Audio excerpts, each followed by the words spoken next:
Welcome back, guys. It's a very, very cold Saturday morning in the UK now, thus jumper. Also, I didn't manage to record during the week, so this is coming out a little bit later. So, what do we have for you today? This is Camel Thunder, or Totang as he's normally known as in the Discord. This is his video that he sent. He's a mainstay of the channel. He's been around for very, very long. If you hang around in Above Average Cody's Discord, you'll also know the name as well.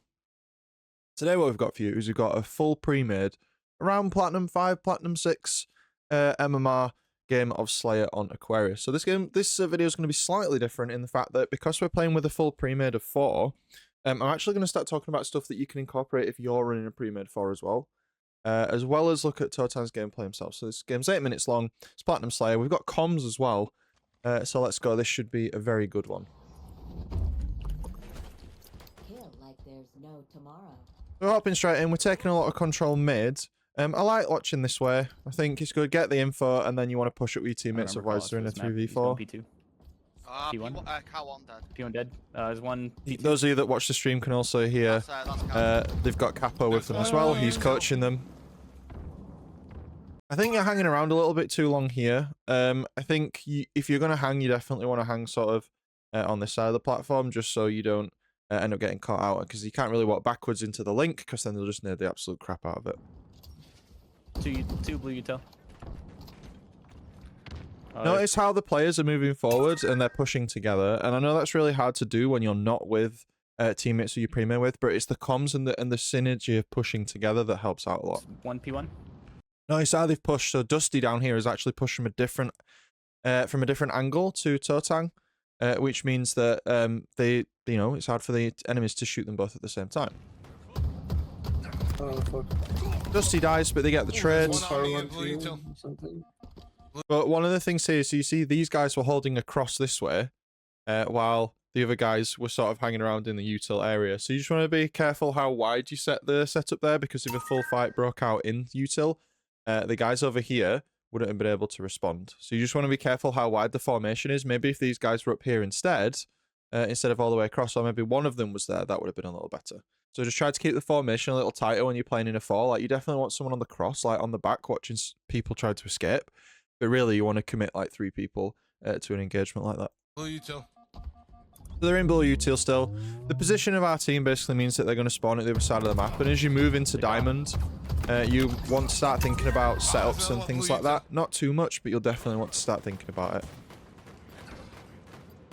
No, I missed my fucking shots. Okay, so here we've got a teammate down and we've spawned on this side of the map. So this is telling us that they're still maybe on car side. And with this being Slayer, we always want to take control of top mid on this map, even if it means we're just sort of hanging here while we find out where everyone else is. Yellow base. You're definitely playing on mouse and keyboard. And actually, once we get into a fight, we'll comment here Oh my god, bro. on sort of what high sensitivity does to your aim. So if we just slow the gameplay down a little bit here, you can tell he's playing on high FOV because of the crosshair, so this is definitely like 107 plus. It actually feels a bit like 110, 115. So watch how quickly the crosshair sort of like does this because of the sensitivity. So he's able to target acquire really fast, but then tracking's actually really difficult, because if you watch, he has to like stutter track as he follows the target. See how he's like going like this? Yeah. So one of the tips I got for this player in particular is leave your FOV, where I would definitely turn your DPI down. I would probably turn it down, try and turn it down like maybe 30% and see if that makes a difference, because I have actually watched this video while it was recording before, and a lot of the time when you were aiming, there was a lot of sort of like micro stutter as you were moving, which meant you missed a lot of shots. And you could see there was again that like movement of doing this because you were trying to figure out like, oh my god, which way am I going? Not that type of thing. Anyway. These fucking nades. Okay, we've spawned out here. Enemies are dying over there. This allies dying over there. That suggests they're over here and over here. We want our team to push this way. We don't really want him to run to the enemy team when there are 4. This will also give our team a nice place to spawn in yellow util, which then they can push out. But we don't want to sit in yellow util, because then we'll get collapsed on. If you're going to do this, you can watch the back. What is that? Lane low is good here. Yeah, But now, actually, I just saw. now you've announced your presence, you have to be careful as a team. So we're all very tight. We want to make sure we're split out in this area. We don't really all want to be in this area, to be honest. We want to start pushing out and taking space because we're encouraging a collapse from the enemy team if we do this. One, I think it's one.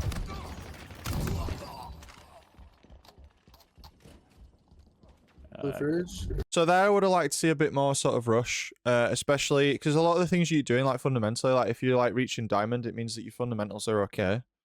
But I just felt like there, like after this fight broke out, you could tell a teammate was fighting over here and you just sort of walked. Yeah. As soon as I get to this point, because I'm counting on my head when my shield's recharging, I'm sprinting my ass in there. Blue fridge, yellow fridge, yellow fridge. You see left. But then I think there was a lack of communication. So if you're playing in a a 4-stack like this, if I was going to push this guy in yellow fridge, because yellow fridge got cold, right? You guys can hear it.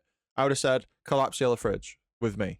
You got to tell your teammates what you're going to do, and that's the advantage of being in a 4-stack. You have to make your intentions clear so that your teammates know what you're going to do. Because if you don't do that, you're essentially playing as if you're all solo queue. So you've got to play together. So here I'd say I'm collapsing. And he doesn't get traded out either. Yeah, this one. Oh, he does, but it was a little slow. So that was a totally avoidable death there for the team. Show me P2, P1, P1. I just spawned Yep, over. there's three. Two are weak. So again, this is a good angle to keep to watch. With the team being on bottom, you need to make sure that the enemy team doesn't get control of the top. So we may want to push over and sort of maybe stand over here somewhere, so we can watch in this area here. We can watch in this area here, and also it allows us to watch the other side of top mid as well. And this is, if you spawn away like this, you want to be playing the cross, because you also this is anchoring essentially. You're forming a safe location for your team because the enemy knows you're all over there. So they ain't going to push where you are unless they've got someone who's flanking as well. And this is exactly what I was talking about. So he gets the kill there. He gets the spot and fire. Yellow base dead. And he's watching the back. So this is a pretty decent, this is a decent way to show how anchoring works. And notice how the team starts to push up on this side. This player starts to push up on this side. And he's probably going to sit somewhere here. Yeah. So he's forming like this pincer movement with the team. Because with Aquarius, if we just draw a box for the map, remember, Aquarius has got the middle section and then it's got the bases on each side. And because it's Slayer, the spawns can flip. So as your teammates run this way and you run this way, you're encouraging the enemy team then, therefore, to spawn in this area. And then what you do is you just turn around. Yeah, and you run that cycle. And that's why when you play Slayer Aquarius online, you can feel that when a team has the momentum, it's just like spawn, die, spawn, die, spawn, die. Like especially in Diamond and Onyx lobbies, you will feel that. There's one in yellow base. Oh shit, He's hurt. yellow, yeah. He's hurt. So again, look how he didn't push. He waited here. The enemy team knows he's on car 2. He can't push that now. But he's going to wait for his teammates to try and push forward to see what happens. Also, QT's up soon. Fridge, one shot, going yellow base. Low yellow base. So here, this fight isn't really important. So one of the things I would have done here, Totang, is instead of pushing the util here, all your teammates are fighting this way. You need to help this fight first, and then this guy over here, well, he's not doing any damage, is he? So he's not really important right now. So this is like, again, when you get into like high diamonds and Onyx, like just because there's someone there, it doesn't mean you have to kill them. Because this guy is on his own and he's not doing anything, he's not doing any damage. So if you can join the other fight and kill the other players first, that means this player has willingly put himself on his own. Going yellow base. Low yellow base. So I wouldn't have pushed this. I would have helped mid. Dead. You do get him with the pistol, so well done. But maybe some of these deaths down here were... so maybe Dusty might not have died. I don't know where you're shooting at me from. So I think there, again, if we look at that fight in slow motion, I think, again, your sensitivity sort of screwed you over there. So I like, again, if you're a keyboard player and you're watching this aim on here, one of the things this player is good at is when they're aiming and doing this, they're not using the mouse to go up and down at the same time. They're only strafing aiming. And when you play Halo, because of the way that the aiming works on keyboard, you spend a lot of your time using the movement keys to aim, just like a controller player does, but for different reasons. But this is fine, matching the opponent's strafe. This is good. So if you're in gold or low platinum, you need to start doing this. And then the jump is fine. But I think once you got to this point, you realized what your health was at, and you noticed that this guy's one shot now. You need to line the shot up because you spammed here and missed a few times and then you had to reload. So I would have chilled here. Like here, like you're both whiffing. I would have waited and probably just slid out and shot the guy in the face. Like, he's not gonna, like, sometimes you have to take the ego challenge because they're not expecting it. I would have slid out and ego challenged the guy. Because if you just sit behind the pillar, he can just push you. But then when you ran out like that, the way that you could have rectified that part was that you know he's in this area here somewhere. In fact, you can see his leg there. You want to be aiming sort of on this line here. You want to be aiming like on this line. And if you look where you're aiming when you go around the corner, it's not the case at all. It's much lower. Like, you're not aiming where the player would be. So this corner, and you're very close to the corner. And remember what we've said. If you're very close to the corner, the enemy player's there. You can't see him, but he can see all of your Spartan shoulder on this side. So he knows that you're pushing the corner before you see him. If you're going to do this, you have to push further away from the wall. And look, we're not aiming where he is, and he's in the air as well. So if we're aiming here, we might have had a better shot. Yeah, and now we're just sort of kind of panicking because there's two of them. So you could have taken your shot, thrown a grenade, just try and do something. I think melee in here is quite risky. Well, very risky. One going yellow God damn base. it. There's two in yellow base. One's one shot, one's full health. Alright, So the they're both call full outs health were now. good. You healed up. You called them out. You call both of them out fully. So again, even if you're playing solo, you should try and play with your microphone on. You should use pings and you should call out, because that was really important information what he just gave to his team. 2 yellow base. Right, we know that they're yellow base here, and our team's pushing this way. So I would have gone on to top mid, so you could get an angle. One One shot.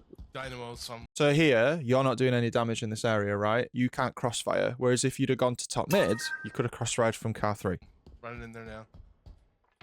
Yeah, because at the moment in Slayer, if you're not doing damage, if you're not holding map pressure, your existence is pointless. Like, the whole point of Slayer is you are the objective, or the enemy team is the objective. You need to create pressure by holding key power locations on the map, and utility is not a key power location. It's actually one of the worst locations. I don't know where the other Nice one went. there. And there's another one. So there's all these fights. So while we've been here, I think there's been 2 or 3 deaths, and we haven't shot a bullet yet.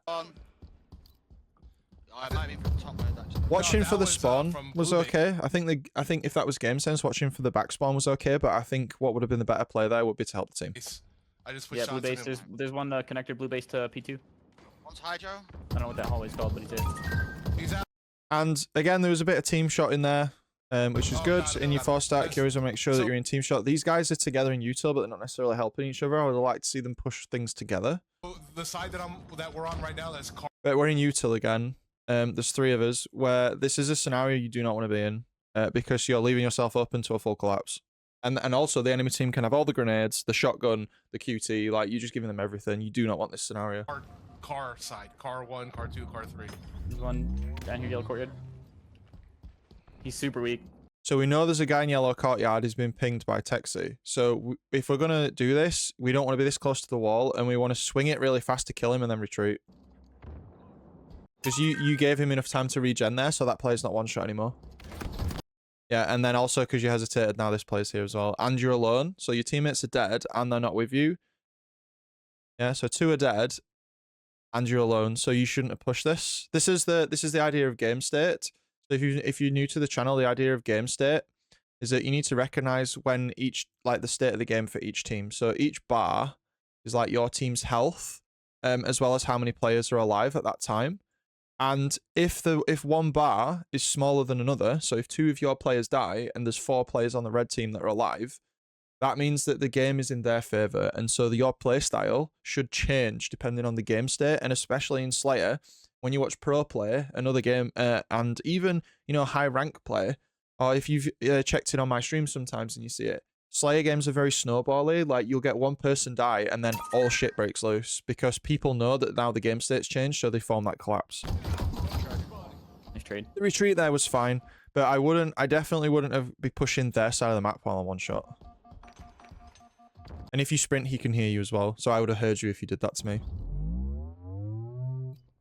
And somehow you get away with it. I think you're very extended here. I don't think you should push any further forward. You could potentially help this player here by curb sliding down, but you would be revealing yourself to the blue base, so you want to be careful. Position. 1. P1. Mantis, yeah. I like the attention to where the team is pushing. So you were going to push util, but you didn't because the team is pushing this side. There's one P2. P2 going, blue. When you're playing with a team, I know we keep pausing. When you're playing with a team of players, what you want to imagine, if these are all the players on your team, is that at different points in the game, you're tethered to different players on your team. And the tether is essentially the maximum range at which you can help them. Good players will understand when they are so far away from their allies that the tether breaks, so you can't help them anymore. Ideally, in a Slayer, you want to be tethered to all other members of your team at the same time for as much time as you possibly can. Because if that is the case, nobody on the enemy team can kill you without running into a teammate or being challenged. Fridge. And then another P2 still there. Blue fridge. We don't want that fight. Shit. Good. So you get notice how super the weak? enemy player got first shot and he backed out. That's good. You drop down. She's behind you. Yeah. Oh, one blue base. But our formation here is a little off. If we just kind of look at the scenario for the team here, we got some guys over on with the P side, I think, wouldn't it? No, yeah, that's pink side. And then where's our other player? There's one P2. And then our other player spawn that way. So P2 going, blue fridge. And then another P2 in this scenario, still what there. kind of happens is our formation goes off. Whoever was on the top there, they really overextended towards blue side. fridge. Shit. Because we're rotating, like, think of the game state again, like, all our team's health is going down. Like, we want to play more Two guys defensive super here. weak. And then, if it's two guys super weak on Texi, that implies that he got 2v1'd, which means that he wasn't tethered or wasn't communicating with other teammates. You drop down. She's behind you. Yeah, and now, like, Spud is, like, behind this guy, and Totang's behind this, and you're, like, sort of able to come this Oh, way. one blue base. But we're not tethered to anyone. Like, dead, out of range. So again, we're in a scenario here where we're not tethered. And essentially it just gets us killed because that would have been a trade in the worst case scenario, right? Like the tether exists to give you a trade. There's two Tether. pushing It's P2. all metaphorical, guys, but that's how I explain it in my head. Game state again, think here. It's 2v2. We're in the util. We're probably going to spawn on car side if we push up. Mainlies. 2 P2. Translocator incoming. Which we did. QT's up. I don't mind the super aggressive push over here and then the dip out. But the timing could have been a little better. You could have told your teammate to hold on a sec. 3 P2, holy shit. It's one shot down middle. And then I feel like this was a little overzealous. So the issue with this scenario here Incoming. is that you could have said to Ziploc or Marcus, I think it is, that's playing right now, is that you could have said, "Can you give me a second so I can help you push P?" And then here you're sprinting but you're not shooting. So I would have gone this way. So I'm not open to that side of the map. I would have jumped over with him if I was going to go. I mean, I don't think going over is a great play. I think you should stay here. But if you are going to go, go. Yeah, so now, like, he's shot. Like, there's been so much of the fight going on, you haven't shot your gun yet. 3 P2, holy shit. And then you follow this. One guy's gone down here, one guy's gone down here. And we can't see them. So if you're going to push this, there's like a point of no return, which is like here. It's one shot down middle. Yeah, and you've gone all the way in, and you're not. And the guy, I think, look at the panic shot. No way you in that. Yeah, One shot. you're out. Nice. So you get the trade, but it's just kind of like sometimes One you blue can base. push stuff, but you can't just like, you know, you can't just One like shot blue autopilot base. push. You got to think like, where is the point of no return here? If I push this, do I have to fully commit? I think game status again. It's 3v3 right now.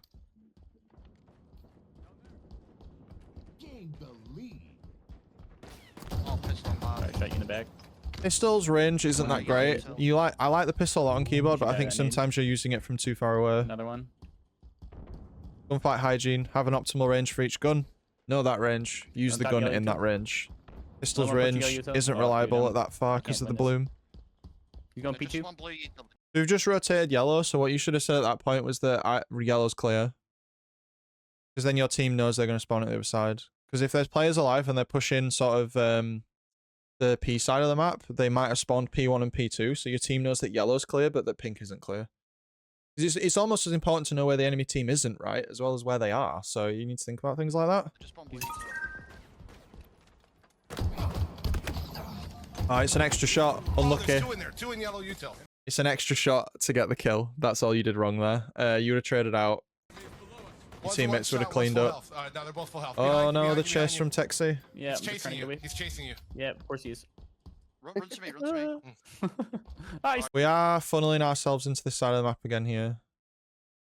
Still there. Yellow util. You the freak. I'm with you. That was very risky. So when you look out in an area like this, you want to sort of jiggle peek the door a little bit. Because if you run out and just jump up in the air, You freak. like if there was a player here, he would have just flat out killed you. I'm with you. And this player here, because you shoot and you miss, he notices you're there as well. There's two P2 areas. I was quite lucky that you got away with that. Yellow util top. Yellow base. That support's good. You have a big advantage here. Good push. I'm with you, yellow base. So knowing when to push out advantages, like that guy was screwed. Like there's 3 of you. He took loads of damage. You could just push him. At the very worst, it's a trade. You're ahead. It's the right play. Top mid. God, he fucking got me. But you were holding there. I'm with you, yellow base. You should have just stayed here, because remember when you're really close to the corner again, you can see your shoulder if you peek. So you don't want to be pushing like that. You want to be just chilling, because you're too weak. Top mid. Like standing here is weird. God, he fucking got me. I got stuck on the wall. There's one yellow, 2 yellow util. Got stuck on the wall. So game states again. We're probably going to spawn at the other base. Okay, one's yellow base. Called out the guy in yellow base. That's good. We spawn exactly where we said. You could anchor here, let the team push round. P2. There's gunshots though, so maybe we wanna try and get a vantage point sort of this way. Use this pillar as cover. One is gonna push Put your nade on him. yellow Oh util my side. god, these nades. So here, if the fight's fully breaking out and you can't help from this angle, you need to move, because if you don't move, your teammates die. But if someone's coming around this way, your teammates die anyway. So you've put yourself in a scenario now where like it's hard to make the right decision. So if your teammates start doing this and they've been in a fight, you need to go and clean up. So I'm behind the fucking wall. Nah, the nade. So you essentially let them die. You can anchor, but the anchor has to know when to push, and that was when you were supposed to push, because the fight, it was a full 4v4. One in blue base. One in blue base. A little bit of echo there. Did I just get an echo? Translocator. Yeah, you got an echo. Alright, one P2. That guy there. So here's another tactic, and I apologize for the resolution here because this is in 720p, but one of the things we should be aware of here is that just because we can take shots at an enemy, that doesn't mean we should. What you should have done here is you should have followed him. Because you're quite extended from the team at this point anyway, you're very far away. Imagine those tethers again. You're not tethered to anyone on the team in this location, so you don't want to really shoot this guy. You want to wait till you get further round, and then you might be tethered to Dusty or to Ziploc. You got an echo. Because you take these 2 shots, and now that other guy's going to be like, oh, there's a player in blue base, and you don't know where the rest of the enemy team is now. So they could just collapse your ass. Like, he could literally just turn around and 3 of his dudes just come kill you. Yeah, you should have followed him out and shot him as he went up the stairs, which meant that Dusty or someone else could clean it up. Alright, one P2. I put a couple shots in him. Yeah, so it's not the fights you're taking, it's how you're taking them in this case. P2, absolute P2, absolute. So that's the guy P2 that just got called out. And of course, I got baited into a fucking knife. And then we went a little too ham. So there, the visual cue. I think we're a little kill hungry. P2, absolute P2, absolute. The visual cue is that there's a guy P2 absolute. That guy's shields aren't absolute. Or maybe they are, it's just the resolution. But death. And of course, This guy's obviously standing down here somewhere. We're stuck now, by the way. If you commit to fridge, you have to win or you're stuck. I got baited into a So you never, and there's 2 players now. So I would probably just rat it out here, like waste their time. Because if they're fighting you, they're not fighting your teammates. So I would have probably dropped down and just tried to rat it out as much as I possibly could. Maybe I would have died and not got a trade, but maybe I would have. You know, if you go into fridge, you are hard committing to being in fridge. You're stuck. There's nowhere to go. fucking knife. That's why when you play CTF, you force people to spawn in fridge because it's a shit spawn. Damn it! He's one shot on my X. He's blue. Yeah, he's bait gone. You get cable away. now. Yeah. Top mid. One hydro thing. Yeah, hydro. There's one blue base. You want to get out of here as fast as you possibly can. I'm with you, Dusty. Don't hold fridge ever. And we're so here. Think about the way the team's pushing. If I just try and get that back on screen. Sorry about replaying the burp. I'm I'm with you, Dusty. Right, so the team's pushing this side of the map, right? Someone has died here, so that means that the enemy is probably chilling on car side, and it's likely that they're in like car 2 or car 3, maybe in util as well. So this area is all dangerous. If we push this way, we're essentially going to run into the enemy team if they're going that way, which is not good. So we probably want to rotate with our teammates and do so with a low profile until our player who's just died respawns. You pushing this way, like if they were here and they saw you, they would then push this way because they have a numbers advantage on you while your teammates are here. You just gotta be careful how you show information like that. Like I definitely would have just gone this way. Think of the tethers again here. Like if you like when you're watching this on YouTube, guys, like think of the tethers here. Like who is he tethered to right now? And the answer is no one. He's chasing me. He's lurking essentially. And in Slayer, like lurking isn't good most of the time because if you die, you're losing the game. But in CTF, it's like slightly different, isn't it? Because you're trying to catch people out from performing setups. In Slayer, it doesn't really work. I'm stuck him. Yeah, it's caused split spawns because we stayed back and the allies pushed forward. Yeah, so that's the issue that it causes further down the line.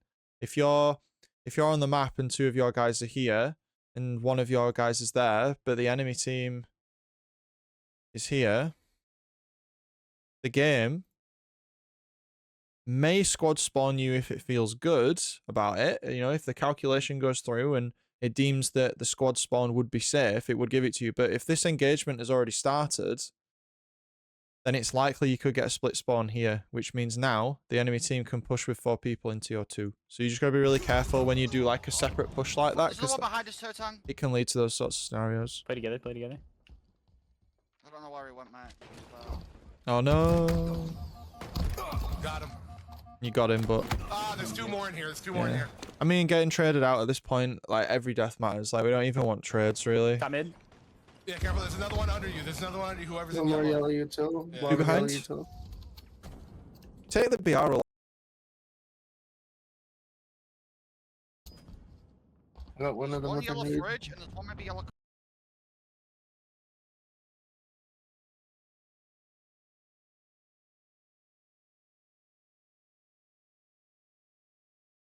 really consider you in your sense. Not by a lot, but just by like 30%. Coat. Yellow for Jed. Yeah, yellow coat. Dead.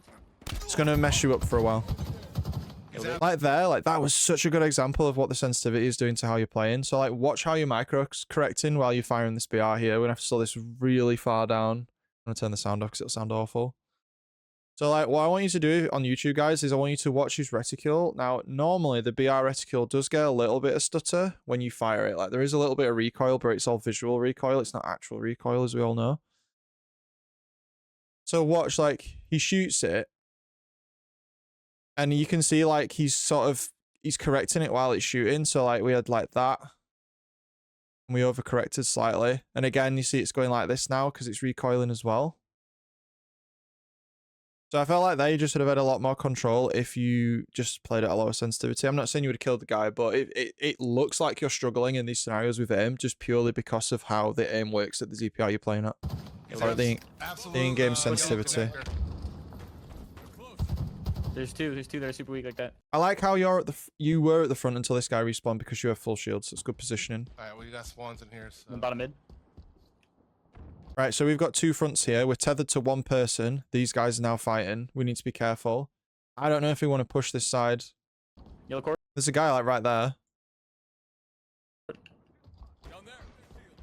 If we're pinching, we have to go. Oh, he fucked me up. He's so weak. It's good. Good fucking hell, dude. Right, so now we're at this point where we're even. Yellow fridge. That was really risky, holy shit.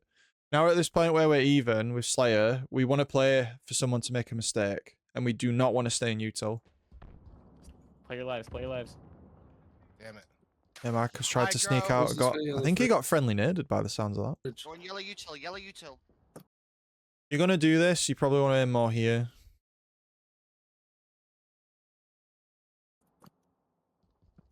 And the reason for that is because the player's head will only really come into view once they're like there. I spawned away from you guys. This is so risky. Like, we've literally had this scenario in this game like twice already, and both times you got traded. Trade, 48, 49. Right, in this sense, the game state for us is bad because we're not tethered to this teammate's one shot, and this teammate's dead. This is not looking good for our team right now. Once a week he's by me. But we made this scenario based on what we did. Yeah, and then that guy must have dropped down from the top while you were looking that way. So I think with Totang, we'll just let the video play out to the end. I don't know what it is. I think with this, it's a case of sort of taking that initiative. Like, it's clear that you like to play like this sort of anchoring, like flanking role, and that's kind of similar to what I do. But I feel like there are opportunities for you to push, where you're not taking that opportunity to help your teammates. Like, you're almost staying too far away, and in fact, that's being reflected. So.